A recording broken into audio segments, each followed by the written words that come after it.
Okay, so welcome back, Eagle Scholars. I missed you guys. So I hope you're all well. So we're going to proceed with lesson 4-7, which is again a continuation of lesson 4-6 on trigonometry. But before we get into lesson 4-7, I want to go over the opening exercise from 4-6. So that you guys have a better understanding of what was required. So it says, what is the ratio of the length of the shorter leg to the length of the hypotenuse for each of triangle ADF, triangle AEG, and triangle ABC? Make a conjecture based on your results.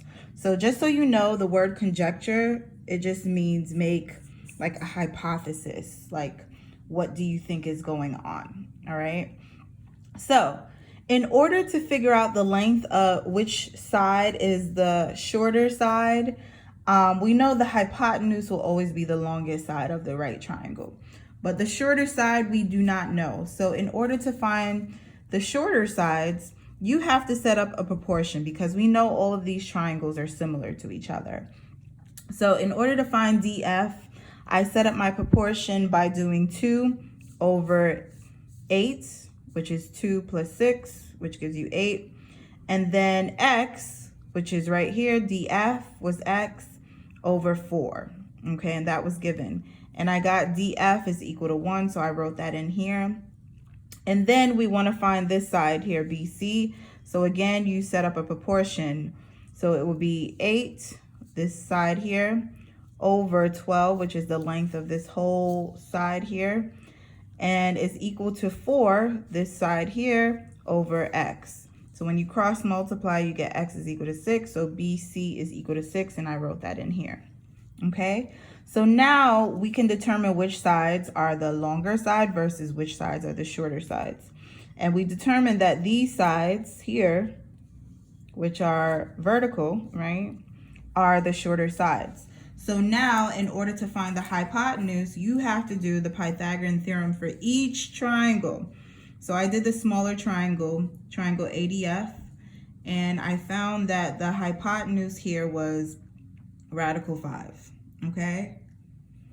And therefore the ratio of this hypotenuse in comparison to the shorter side is radical 5 over 1, okay?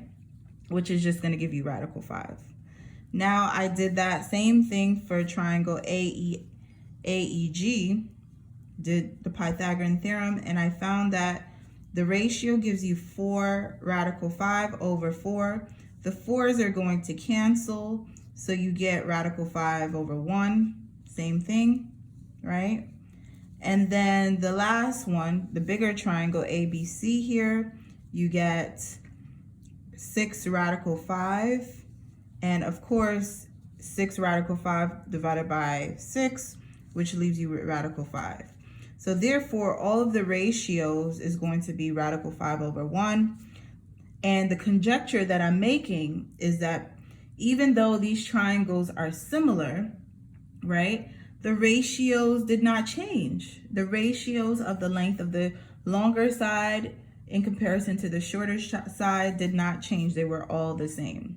So that's the conjecture that I made here, okay? Again, if you have any questions, just feel free to send me a quick comment on Google Classroom, okay?